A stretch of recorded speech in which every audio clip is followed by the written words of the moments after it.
Okay, so we have an exciting program today. I'm just going to give a little introduction to Mark. Mark is here from Drafted Digital.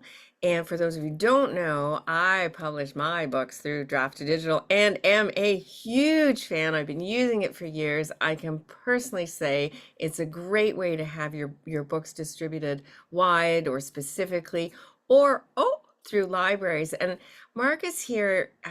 He's got, I'm going to just give a little bit away about his age, but 30 years experience in the book industry. He's a book writer himself. He's got a podcast about writing and publishing, ton of experience in the industry. And that's why he's here today. And he's going to talk to us about getting books into libraries and bookstores and what's the difference between those two. So he's going to give a little bit of a talk, and then we're going to go to questions and answers, and I'm going to put a link up to his book in the chat, is what I'm trying to say, called An Author's Guide to Working with Libraries and Bookstores. That's available now, and then he has an upcoming title, A Book in Hand, and when that comes out, we'll put it out to everybody so you know it's there. So, Mark, I'm going to go over to you, and we shall get going. Awesome. Thank you so much, Christina. It's so great to be here. What I'm going to do right now is I'm going to flip over and do probably about 10 minutes or so, maybe try to keep it down to about 10 minutes.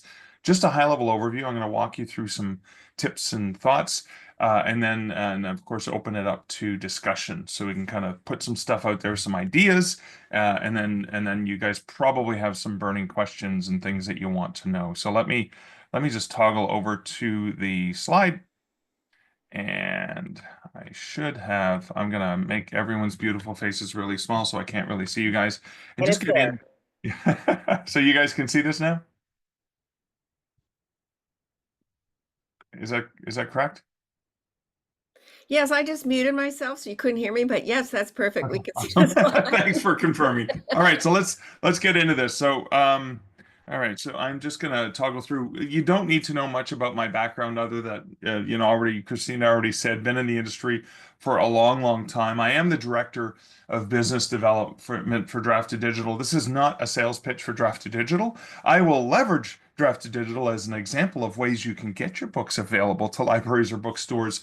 But the cool thing is it's all about you and it's all about your choice and you being in full control of whether you work with a publisher or whether you independently publish and how you do those things. As mentioned, the talk's actually based on some content from four of my books, and it's the working with libraries and bookstores, a little bit from Wide for the Win, which is the idea of publishing wide, not exclusive to Amazon, as well as the forthcoming title, A Book in Hand. And of course, I got the book in hand was supposed to come out in late 2024. It's going to be coming out in the spring of 2024. There are going to be resources available at markleslie.ca/authors, bookstores, libraries. It's downloadable, I should say, resources basically about libraries and bookstores, as well as some of the examples of PDFs of things that I've put in this presentation. But why? Why am I so fascinated with bookstores and libraries, apart from the fact that I've worked in the book industry since 1992? It's that when you look at libraries, this is from the Panorama Project that Portland State University put out in 2021, is 75% of respondents to a survey they did were library card holders, and 1 in 3 people purchased a book in a bookstore that they first found in a library. So they're really amazing opportunities for discoverability. Other factors from this study show the most important factor for a book purchase is usually, okay, genre. Okay, I only read this kind of genre, or this is what I prefer. Authors are huge. I mean, people don't walk into a bookstore and say, I'd like a new book by HarperCollins or Penguin Random House. They usually go into a bookstore or library and say, I'm looking for a book by this particular author. I mean, obviously, the price is important. Reviews, what people say of books, help them understand if it's a book they're going to want. The front cover, I mean, it's interesting. In this particular study, the front cover is like 3.9%, but a lot of times that's when they don't see the front cover right away, like they would in an online bookstore. So you got to sort of take some of those pieces of data with a grain of salt. Now, here in Canada, BookNet Canada has done regular studies about readers and how do they discover books that they buy and read. And word of mouth tends to be one of the highest, still the highest, even though you'll notice browsing online retailers is significantly high. Word of mouth is still number one in terms of how people discover books they want to read or buy. That's because you usually will make a purchase of a book based on a recommendation from someone you know, like, or trust as well, like talking with friends about what they're reading, etc. And then notice that even though online retailers is pretty high, people still do a lot of browsing in physical stores and in libraries, right? So social media and all these digital things, they're tools that are available to us, but we still have just that basic core thing that when I started in the book industry prior to the internet being a thing, that's how we discovered books. And so this again from another study is, 59% of book buyers here in Canada are female. It's the average Canadian book buyer as well. Just a little bit of stats of them. The thing I want to point out to specifically are what are they buying? They're buying 54% of them buy paperbacks, 25% of them are buying hardcover, and 17% of them are buying ebooks. So yes, we live in a digital world and it's easy to get access to digital products, but paperbacks and hardcovers, print books are still primarily how people discover books in general. Now, I do a lot of stuff in the indie author community, and there are a lot of indie authors that can make six and seven figures a year from pretty much just selling ebooks. And usually, many of them, most of their sales are coming from a place like Amazon. But that is one aspect of the world. The bigger, larger publishing world involves a lot more physical print books. Again, looking at Canadian book borrowers by format from, again, BookNet Canada study from 2023, print books right up there. You'll notice they took a strange dip. They took a strange dip in 2020 for some. I'm not sure why in 2020 getting access to physical books was a little bit harder. That was a huge growth, as you can see, for ebooks. I remember in March of 2020 working at Drafted Digital and seeing Overdrive, one of the distributors, for example, for ebooks, went up 600% over the year before in terms of the growth of that because we were afraid that physical products may have a virus attached to them. And you could easily open up an app on your phone, the Libby app, and I have a Libby app that's connected to the Waterloo Public Library here in the Kitchener-Waterloo area of Ontario where I live. I also have a Kitchener library card that's hooked up to Hoopla. So I can easily go on one of two different library apps and check out ebooks or audiobooks or even movies for that matter on my library app as well. So you did see a little bit of a dip in print books, but they're coming back a little bit more. And part of the reason of that is people, and you'll notice ebooks, the percentage went down a little bit as well as people returned back to purchasing more print books. And you'll notice as well that audiobooks is also continuing to grow. And audiobooks is probably going to be on a much longer trajectory as well. But there is nothing like walking into a library or bookstore and finding one or more of your books there. So this is Sarah and I. We were at a conference in Florida several years back prior to the pandemic. This is Haslam's bookstore, one of the oldest independent bookstores in the United States. And we walked in and found her book and several of her books and one of my books on the shelf. Now, interestingly enough, this book here, Tomes of Terror, was a traditionally published book, published through Dundurn, a Canadian publisher. And this book from Sarah's, even though she has published traditionally, this was from a series of books that she self-published as well. But here's the thing about this. We had to work to make this happen. This didn't just happen. So the reason, and I asked the manager of the bookstore, hey, I knew why the manager had my book, for example, because I wrote about Haslam's bookstore in this book about haunted bookstores and libraries. This bookstore is allegedly haunted by Jack Kerouac. I remember going to the store, hearing firsthand accounts from staff members. It was like, yeah, I saw Jack last week. I was working alone and I saw him wandering around the shelves and he just disappeared, etc. So I wrote stories about this bookstore. And so, of course, they carried the book because, it's about haunted bookstores and libraries. And so they're featured in it. So it made kind of sense that the publisher and the sales reps are going to sell the book to this platform or to this bookstore. But the reason they carried Sarah's books, because I was asking the manager, I said, hey, this is a non-returnable book from a self-published author. Meaning, when you buy that print on demand title, you can't return it. And the manager said, because she also has traditionally published prior to becoming an indie author, they had customers who had read all of Sarah's books and loved her stuff. And therefore, they knew that if they brought in her other titles, they would be able to sell them because they knew their customer base and they knew they loved Sarah's mysteries or historical mysteries. So that's kind of the work that made this happen. It didn't just happen. The books didn't just arrive at the bookstore. This happened because of the work that we had both put in to that. But being self-published does not mean you can't get your book into bookstores and libraries. It's not easy, but it doesn't mean you can't. Now, having a publisher makes it so much easier, and it may make it easier getting the book into bookstores and libraries. But the reality is not every book from every publisher is in every bookstore. They have limited shelf space, so it may make it easier because they don't have to deal with non-returnability and stuff like that, because the book industry is in general a consignment style business where bookstores have the ability to return books back to the publisher if they don't sell. So having a publisher makes that easier because they purvey all the risk for that. But in either case, whether you're traditionally published or self-published, and I'm both, I have self-published titles and traditionally published titles, it's about a relationship that you have to curate and you have to nurture. So the bad news is, or the downside is, this is not something like I learned how to do Amazon ads, I can do cost per click ads, and magic happens, I can set it and forget it, or go on and just start feeding that slot machine, and eventually I'll make some money off that. This is really about non-digital, and it could be digital, but non-digital, real life relationships that you nurture and curate. And the thing I like to tell authors is don't ask, well, riffing on JFK, of course, don't ask what your library or bookstore can do for you. Ask what you can do for your local bookstore or library. And start local.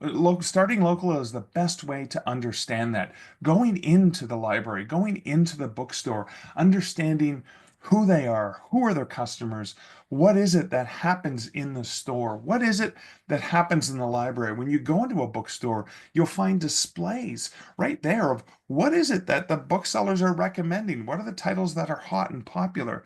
And when you go into a library, they often have a section of, they have these limited, I know in just recently at Kitchener Public Library, there are titles that are on sort of fast return, meaning you normally get the books for 2 weeks, but you can check these out, but you have to turn them back in a week because they're hot titles that are in high demand. So you can understand what kind of books are being checked out in different branches, etc., because those are the popular ones as well. And that's a really good way of understanding what is it that they are selling, what is it that they are checking out regularly. Because before you even begin to, hey, I'm a local author, I'd love if you could carry my books, before you begin your pitch, it's so important to understand who your target audience is, and not saying it's just for everyone, but understanding who specifically it is, and understanding that your book has a target audience. Every book has a target audience.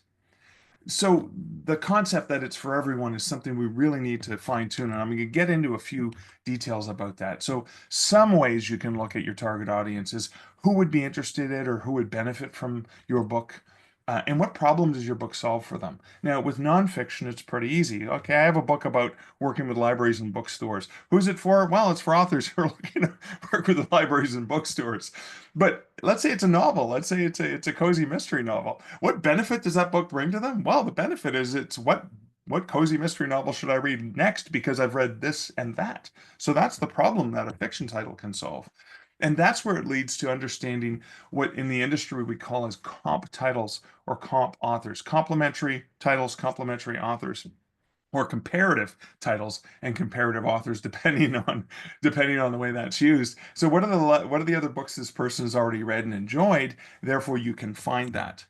And what are the other things this person likes to enjoy or experience? So, for example, if I go back to my Tomes of Terror, I can say, well, this is people who enjoy ghost stories and they'd like bookish places. So I've got that going for it. And what's so special about you or your book that can add to this experience? Because your story, the way you've told that story, or your version, your romance, your mystery, what's the unique thing that you bring value to? And that's an important aspect when you're thinking about it. This is an example from a tool I used, and I'm going to share the tool I used. I just discovered it recently, and I'm so excited. This is a collection of horror stories. If you haven't, hasn't been given away by the bloody eye in the on the title, but One Hand Screaming. What I did is I ran this through a system called manuscriptreport.com, and it reads the entire manuscript and it feeds me back information that helps me understand who my target audience might be. And I love that because I can write the book, I can do all the things, well, how to come up with the sales copy, how to come up with target audience and things like that. Even that little, it's 60% horror, it's 20% psychological thriller, 10% dark humor. I knew that, but I didn't really understand that. I ran it through the system. I go, yeah, of course there's humor in it. There's humor in most of my stories, but it's very light. It's not ha ha ha, funny, funny. It's just sort of dark humor usually. And so that gives me a perspective of different fans that might be looking for it. It also spit out things of, okay, here are the pitches for the different audiences, people who like dark humor or people who enjoy speculative fiction or fans of horror. And then, and this is really good for me when I'm talking to bookstores or libraries, is it compares book titles. So Stephen Graham Jones is a well-known horror author. Sylvia Moreno Garcia is an award-winning Canadian speculative fiction author. Grady Hendrix, again, he's on the bestseller list right now with horror. I was honored to see, for example, being compared the similarities and differences, which can help me in crafting a pitch to a bookstore or library. So if you're interested in checking out this tool, manuscriptreport.com, what it is analytical AI where you load your manuscript up, it runs a report, and it spits back to you a whole bunch of details about your book's position in the market, comparative titles, metadata help, and keywords for when you're entering your metadata if this is a self-published book. It even breaks down a nice high-level synopsis of the book for you and gives you a really decent understanding that you can use for marketing. It'll pull out the tropes from your book and stuff like that. If you want to check it out, use code MARK5 and you get $5 off. I'm a big fan of this. I've run about half a dozen of my books through it, as well as books from clients that I've worked with, and I just find it a really handy tool, particularly because we have challenges with sometimes coming up with target audience examples. This is another sort of tool I use. I like Venn diagrams, so I love putting together. This is a traditionally published book, Haunted Hamilton. And I like to say, okay, who are the potential audiences? All right, people who love ghost stories, people who love Hamilton, because it's all about Hamilton, Ontario, where I was living at the time, and people who love history, because you can't tell a good ghost story without digging into history. And Hamilton has a lot of history related to the War of 1812 as well, so a lot of the ghosts stem from that era. And then the ideal reader would be somebody for whom all of this is true. And that's who I'm focusing on. It doesn't mean I'm not going to try and sell it to people who love ghost stories, but if I can sell it to somebody who's passionate about the city of Hamilton, has some sort of connection to it, is interested in Canadian history, and loves ghost stories, that's someone who's really going to love this book. And these are sort of the comp titles or things they may be interested in. Maybe they like going on ghost walks in downtown Hamilton. Maybe they're interested in Canadian history or spooky stories or even some historical events from that era. This is an example of a self-published title, Active Reader. It's got Twilight Zone kind of tales about the book world, creepy tales. And again, this is for people who like creepy stories. Maybe there are people who like short stories in particular, because it's three short stories. And maybe book nerds, people who just love stories about books and bookish things. So my ideal reader is someone for whom all three things are true. And again, here are the things they may be interested in. Here are the books they may have read in the past. That may be those are the people that I'm going to look for in wanting to pick up this book. Now, high level, I'm almost done the presentation part of this so we can get into a conversation. But the ebook strategy, the cool thing is with the ebooks, it's free. You can publish direct to most platforms. Kindle Direct Publishing gets you direct to Amazon. Apple Books for authors. You have Google Play Books Partner Center. Here in Canada, Kobo Writing Life, which I did help found. Nook, B&N Press. So you can go direct to most of the major retailers to get the ebooks there, and they're free to use. You could also use a distributor such as Draft to Digital or even Publish Drive or StreetLib to distribute to the platforms. Now, the pros and cons are when you go direct, you have to have a direct account with each direct place, and that may take more time and effort, especially if you're not writing full time. That can take a lot more out of you. Going with a distributor allows you to, publish to multiple places with a single platform. I typically go direct to Amazon and direct to Google and direct to Kobo, and then I use Draft to Digital for Apple, Nook, and a whole bunch of other library platforms as well, because it can get me to about 8 other library platforms and about 2 or 3 other smaller retail platforms. But even among these platforms that you're using, relationships are important. So if you get a chance to go to a conference and to interact with people from Kobo, from Apple tend to stay hidden in the shadows, but people from Barnes and Noble, Apple and Amazon people tend to always stay hidden somewhere. But talk to them at conference, listen to their podcasts. Kobo Writing Life team has a great podcast as well. Communicate with them, and even if they have a blog, think about offering them content that might be fitting for their audience as well. But be inclusive in your approach. Make sure you include links to all the retailers that you can on your author website and tag them when you're sharing your book links so they don't a lot of retailers get upset when you're only sharing Amazon all the time. I tend to use this is another free tool from Draft to Digital, but I use books2read.com, and that's books the numeral 2 read.com. And I use it for both my traditionally and indie published titles so I can have the formats hardcover, paperback, large print, audiobook, ebook, and I can have links to all of these different retail platforms. So when I'm sharing a book link, I can share that publicly. Another thing to be aware of is bookshop.org is a great platform from the US that supports independent bookstores. Kobo here in Canada has a partnership where their ebooks get distributed and listed to a lot of retail partners around the world in more countries than Amazon is available. And there's even like indiebookstores.ca as well, where you can get your books listed online there. But be creative. One idea, just a thought is offer a free book, for the newsletter or whatever. Say, hey, if you bought this book at an independent bookstore here in Canada, on Independent Bookstore Day, and I think it might be the 27th of April this year, 2025, is yeah, show me a picture of you, with a book you bought at whatever, and I'll send you the ebook or the audiobook or something, just to thank you for supporting independent bookstores. So you can still do stuff like that. Another print book strategy is obviously, I said earlier, that traditional publishers are the best way to get in there. And ideally, when I say a traditional publisher, I'm talking about a publisher that doesn't use print on demand, but does large offset print runs. They warehouse their books. They have established sales relationships with numerous bookstores. But even if you do have a publisher, you're still going to need to establish some sort of connection and relationship with the bookstores in order to like, hey, I want to come in and do a book signing, etc.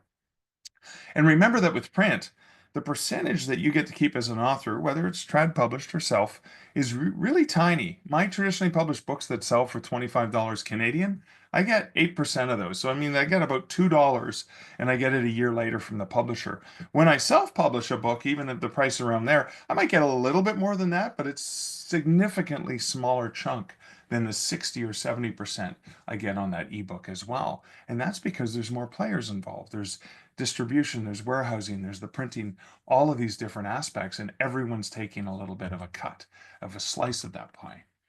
I like to order author copies through my local bookstore. I have a great relationship with David, who owns Wordsworth Books here in Waterloo, Ontario. Dundurn will give me 40% off if I order author copies from them, but I'll go to David and I can get a 30% discount from the local indie bookstore. The bookstore, who gets 40% off from the publisher, still gets 10%. And I get a box of my books. I'm supporting a local small business. They don't even have to open the box that they get from the publisher. It's a pass-through sale for them. And that works out really, really well because not only am I supporting a local bookstore, but I'm getting a pretty good deal in the process. I've offered to do personally signed books. You order from the local bookstore, I'll go in, special order it from the bookstore. They'll call me up, I'll go in and I'll sign it, and then they can ship it anywhere in the world. They don't even need to stock it. They can special order it in as well. And again, consider if customer proves that they purchased it at a local indie bookstore, offer them something for that. Support them supporting a local bookstore.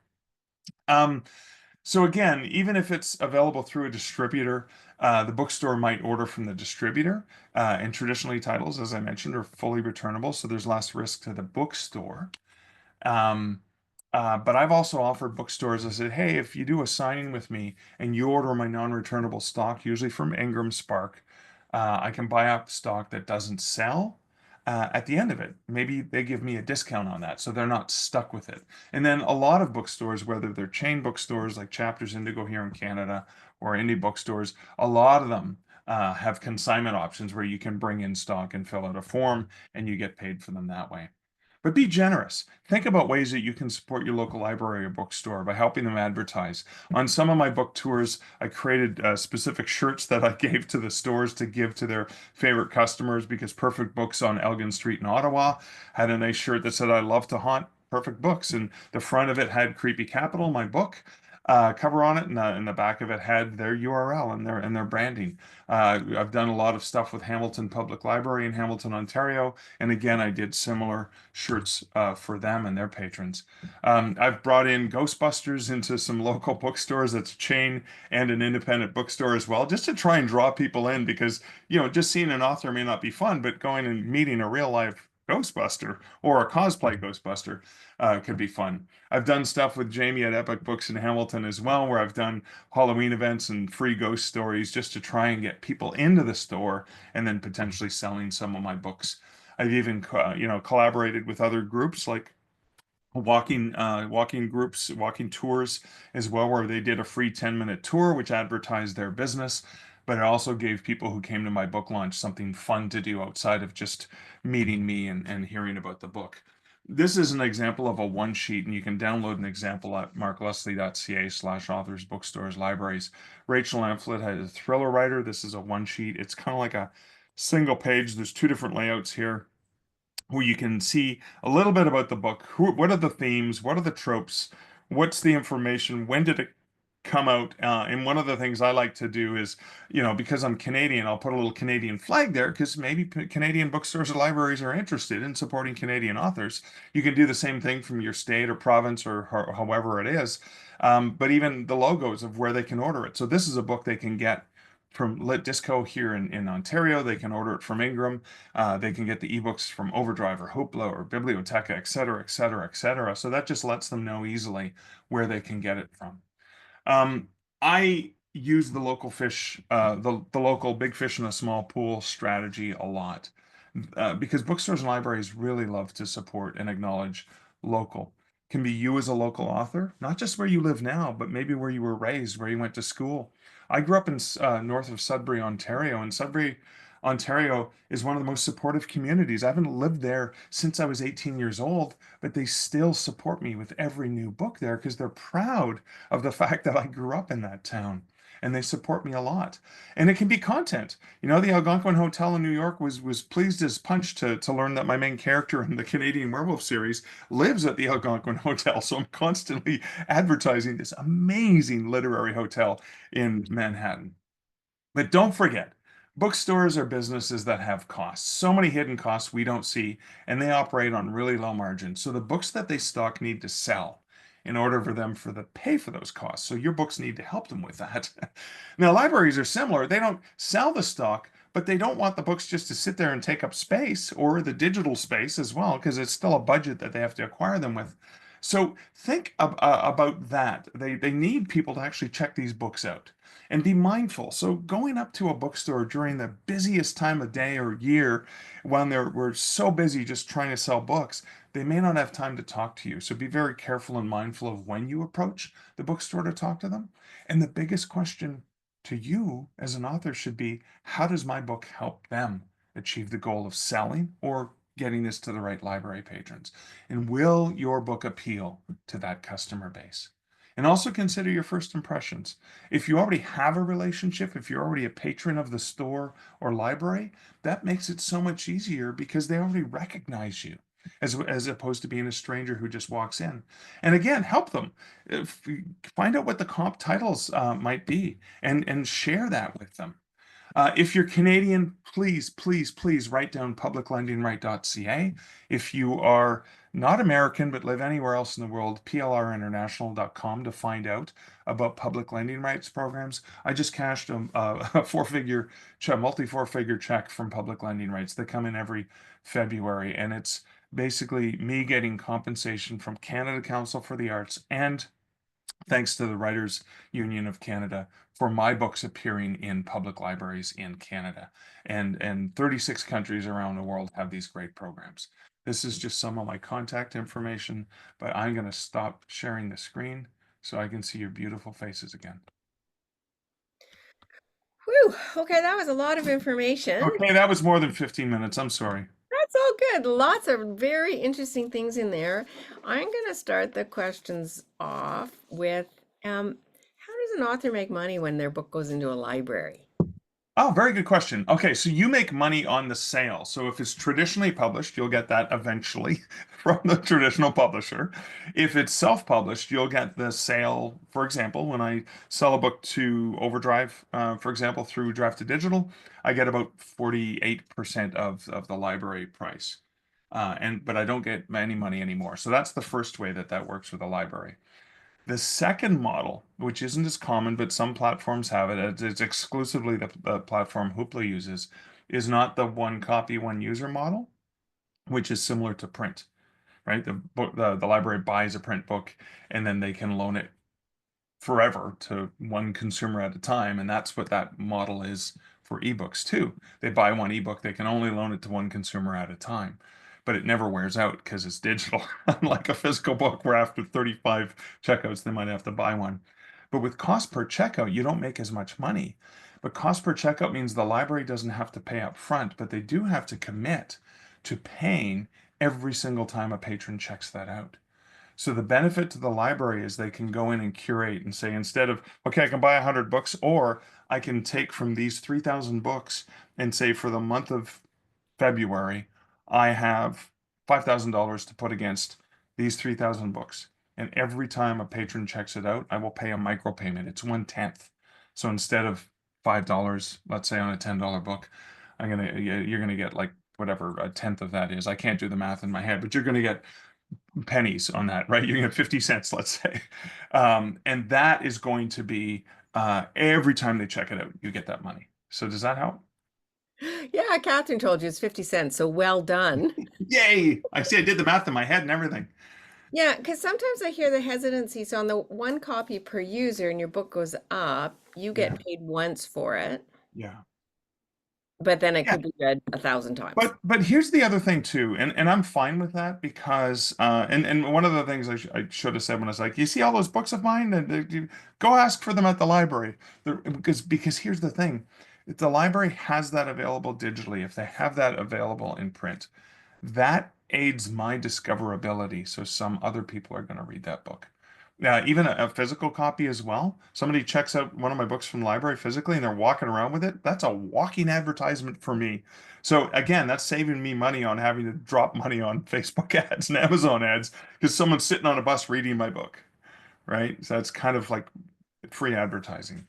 And I do know that libraries do help people buy more books. So, Fantastic.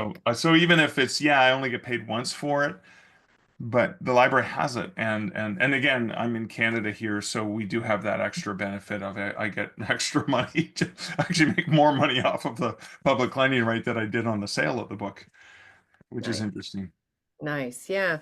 Okay. Now, what about ISBN numbers? Let's talk about those for a bit and what that Oh, means I for had a self-publishing. question Oh, added to sorry, that, if you Yvonne. don't mind. No, go ahead. I have some author friends that actually they were saying to me to give my book free to the library, not have the library buy it, but just to give it to them free. Is that Yeah. something that you would agree that it's okay to do? Devin, are you in Canada? No, I'm in the Okay. United States. Oh, it's still, that's fine. You know what? You're helping the library. You're giving them you're giving them value And especially if you, it looks like you have, is that urban fantasy over on the left, on Oh, your yeah, right? one's a dark fantasy that I'm Dark. still working on, and the other one is a fantasy romance. So there you go. So you're like, hey, fantasy romance is hot right now. I'm a local author. Here's a free copy of my book. I'd love to come in and do a reading, right? Again, they put it into circulation. That's advertising for you, and that you don't have to pay for someone to see it because the library is going to display it for you. So yeah, I do. My local public library back in my hometown, every new book I put out, I give them a hardcover version because they last longer. So they actually have every book I've ever published. And half of those books they did start buying them, but I just, if they haven't bought it yet, I'm gonna go and give it to them. Like, here you go, have it. And now I know that one library has all my books, so I would highly recommend that. So and then ISBNs, I guess, was the question is, Yeah, do you unless like, anybody else has a question. I'm sorry, Devon, I didn't mean to yeah. talk over you. But my ISBN question was basically, do you need one or not need one? I know in Canada they're free, other countries they're not, so there tends to be a discussion around it. So yeah, it's a great question. I mean, yeah, well, yes, all books need an ISBN, but you don't need to purchase one. So if you only stick with Amazon, you don't really need an ISBN. But I'd argue going beyond Amazon. I would never use Amazon's extended distribution from KDP Print to get your physical print books into to try to get them out there.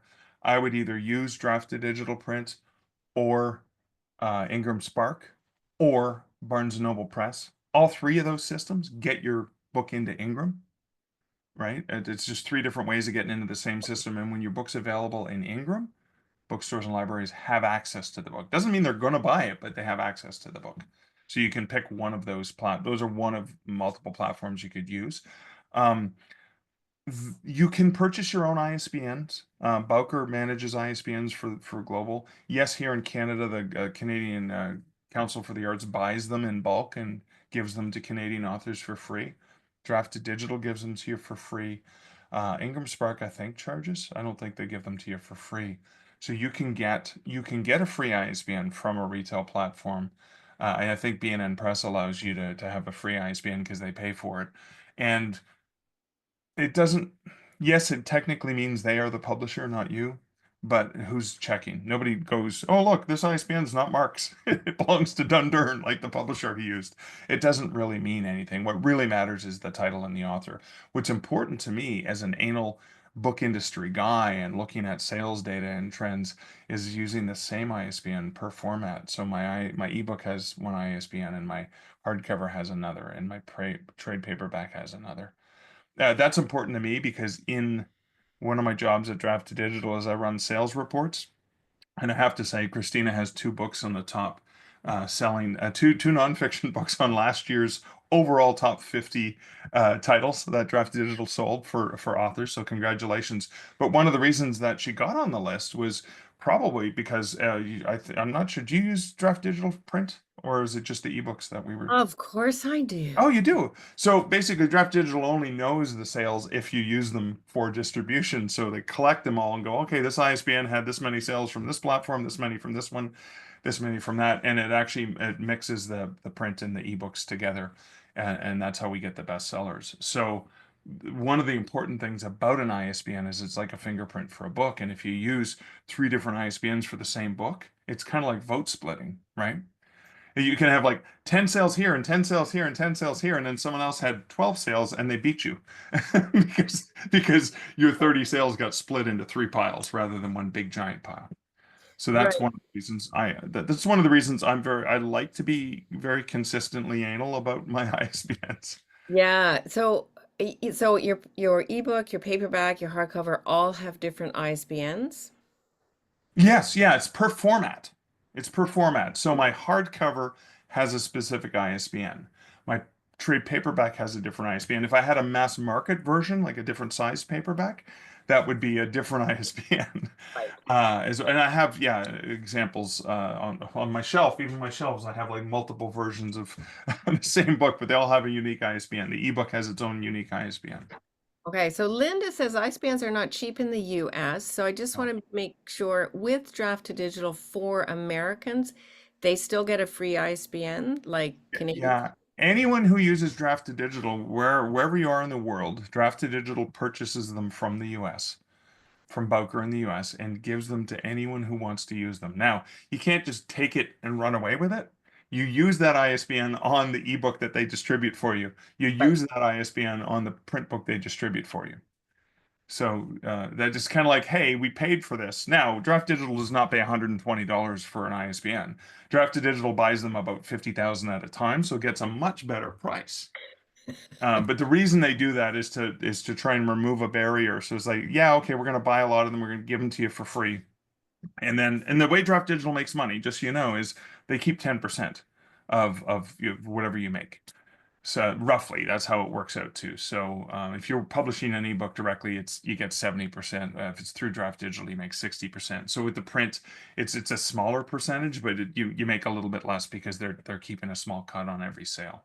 But you don't have to pay up front. That's the Well, and also for me, I'm really busy and I just don't have time to run Fictionary and yeah. publish my books on all the different platforms. I can't do it. I have no any time to do that. And so for me, Draft to Digital works perfectly because I go, here's my book, thanks. See ya. Makes life easier, yeah. And I'm And able to, I think Erica said in Canada it's a requirement. So in Canada you register with CISS.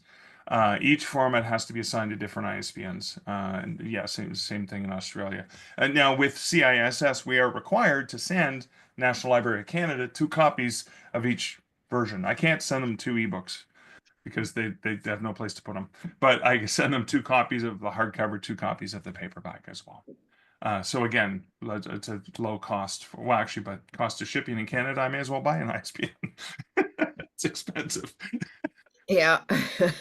Yes, I agree with that. So Ingrid, I'm not quite sure. So Ingrid is saying not having your own ISBN number means that your book can have two different ISBN numbers for Amazon and Draft to Digital because you can't use their ISBN numbers on another platform. Yeah, so yeah, that is true. And that being said, Ingram, yeah, that's going to happen. So let's talk print just to keep life simple. You go to Amazon, Amazon will assign the print book if you don't put one in there, and D2D will assign a different one. They'll both be there, and you'll I mean, Amazon will probably ignore the listing that's coming from Ingram because they already have the title, and nepotism requires they ignore anyone else when they have their own book. So yeah, you'll get that vote splitting. But at the end of the day, I mean, I'll be honest, like I've never been on the New York Times bestseller list, nor do I ever expect, well, I'd like to be one day, but that's not going to happen.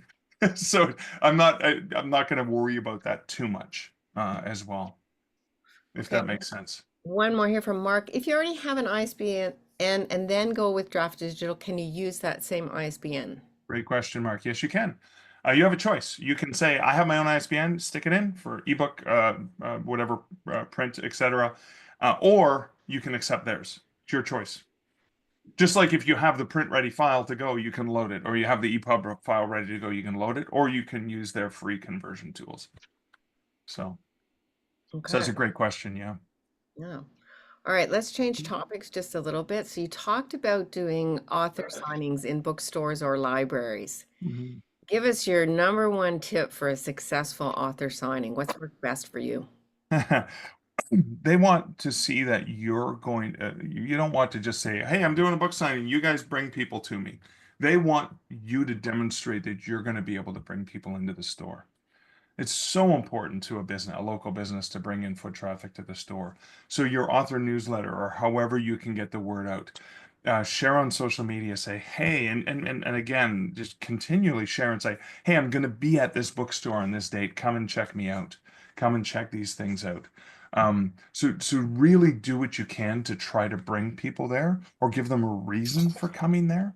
One of the things I did at an event I did in Ottawa with an independent bookstore. It was actually great. I had to sign a contract. This is fantastic. I think more bookstores should do it.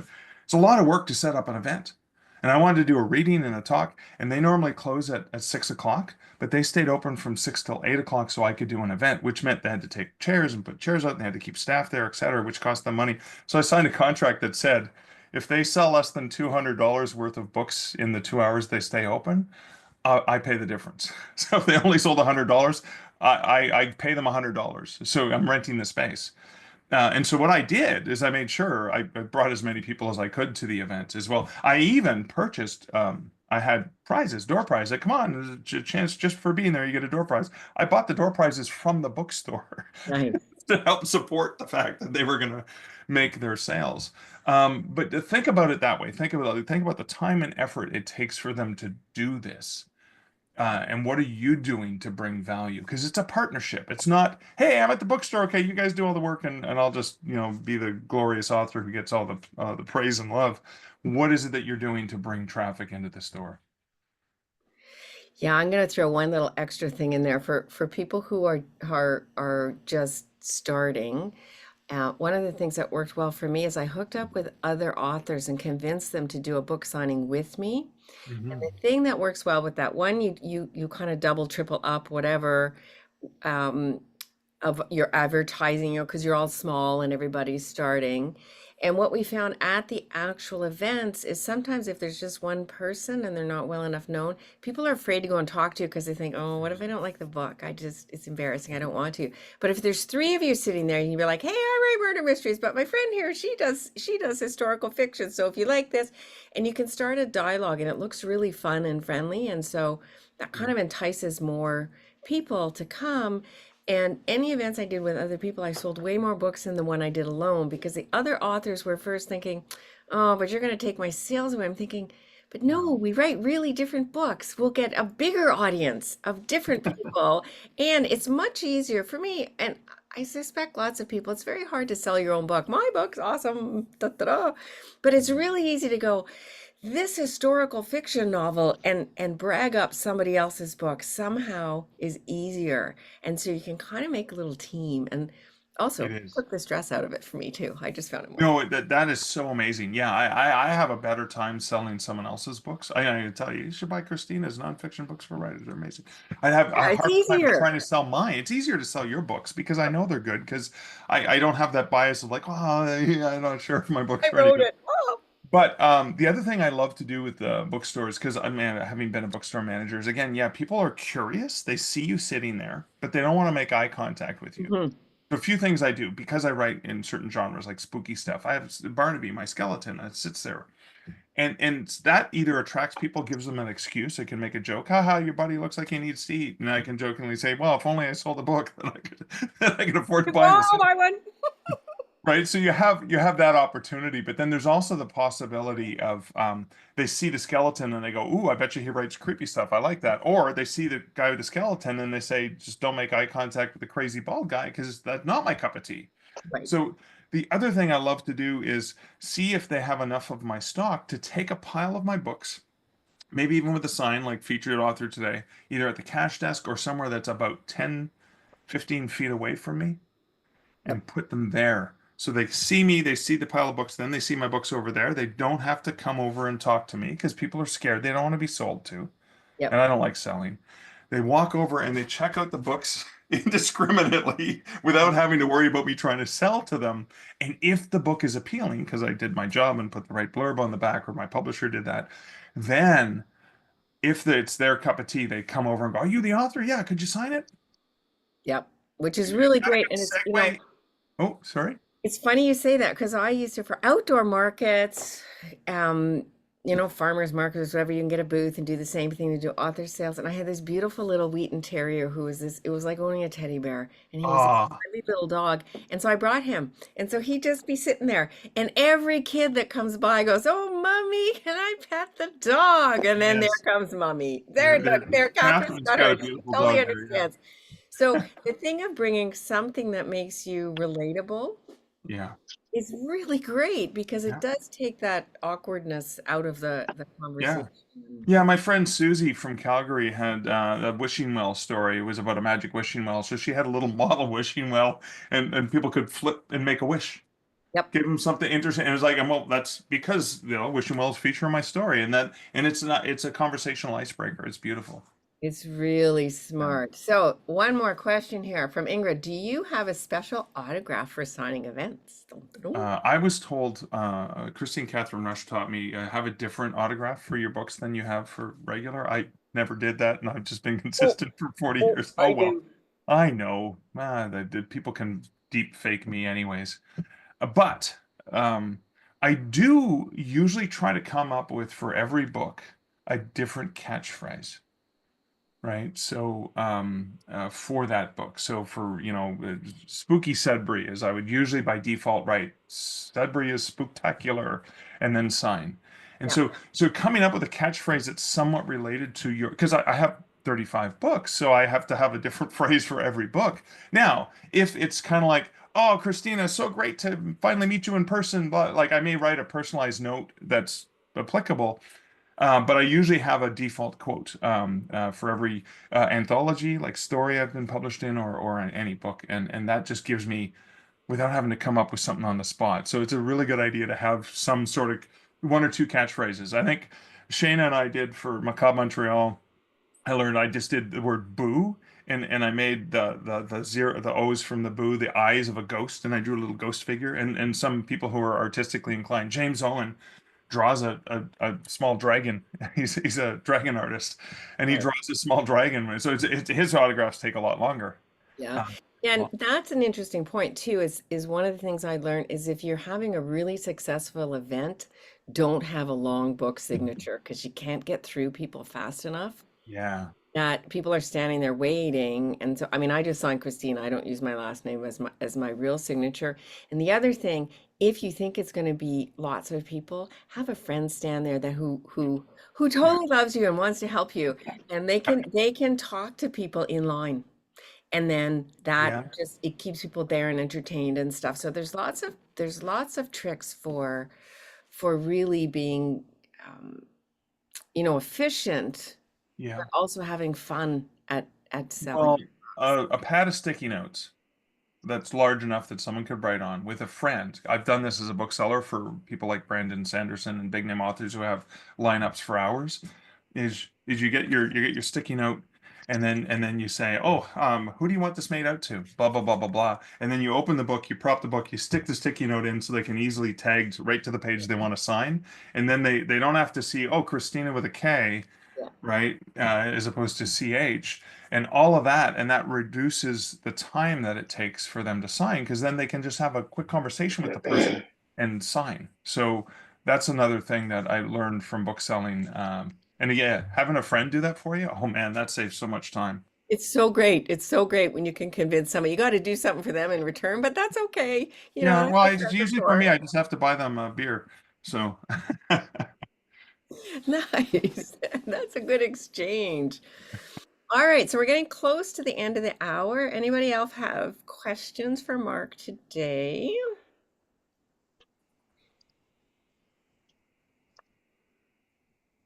I'll just look down the list. Okay, so that sounds really good, Mark. Anything you want to finish up with?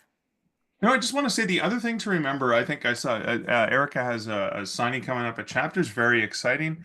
Hmm. Remember to have fun. One of the things I remember this happened to me in Vancouver years ago. I was in town to do something. My publicist had set up a few book signings, and I was at this one bookstore with Tomes of Terror, and I was there for 2 hours one night, and not a single person came in to my event, even though we did everything we could in Yeah. social, tried to newsletter, tried to get everything. Um, I still enjoyed myself with the booksellers. I'm a book nerd. I love talking about books, and instead of being miserable and all sad and verklempt and all the things, I just had fun and talked about what's your favorite books, what are you reading, and I had a blast with them. I didn't sell a single book, but I'm almost positive that because I had a good time and interacted with these booksellers and they got to know me, they probably hand sold my book to other customers who came in and were looking for books about haunted books. Anyone who's like, "Oh, you like ghost stories? Oh my God, we had a guy in here last week. I had so much fun with him." They don't have to say he was a loser and no one showed up. They wouldn't say that, but we had so much fun with him, and he had some really fun stories he told us and whatever. So you got to remember that when you interact with a librarian or bookseller, one of my passionate things that I did when I was a bookseller was hand selling, which is putting the book in a customer's hand and saying, I can go back and I can say, the first time I had Terry Fallis come into my store, he shared this amazing story. And then I relayed a story that I heard from the author, or Claire Cameron The Line Painter. It was the very first book she published, and I remember reaching out to her, and she wrote me back and said, "This really, really nice thing." You know what I mean? And so when I put the book in the customer's hand, even if the author's not there, if that bookseller's interacted with you and had a positive experience, they're it's they're probably going to help. You're going to want to put the right book in the right customer's hand, and they're going to. I used whatever tool I could to try to make the potential reader feel connected to this author. Yep. And so that's an important aspect. So even if nobody comes to your party, there's still ways you can enjoy yourself by being a professional, being a pleasant person, and even doing everything you can. And I've left many. I've probably left dozens and dozens of book signings over the years, feeling like I'm a wash up and I'm a loser and no one likes me.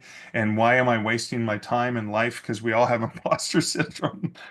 But I still keep that smile on the outside and do everything I can to make it a positive experience. Even as simple as bringing some donuts for the staff to put in their staff room because they're working hard. I know what it's like. They're making minimum wage.